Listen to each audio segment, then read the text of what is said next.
magtrabaho ka sa akin. Hihigitan ko kinikita mo sa Maynila. Para matapos na ang lahat ng ito. Magkasama-sama tayo. Didiretsuhin din kita, Congressman.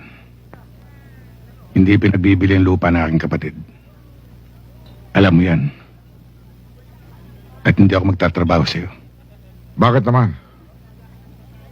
Nagtanong din ako tungkol sa'yo.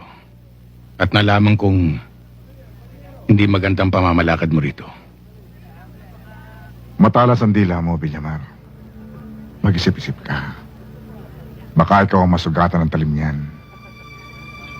Kapag ang katotohanan ng umiral, Congressman, malalim ang hiwa ng talim.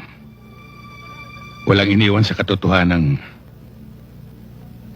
hindi atake sa puso ang kinamatay ng aking kapatid. Hindi ba, Hepe?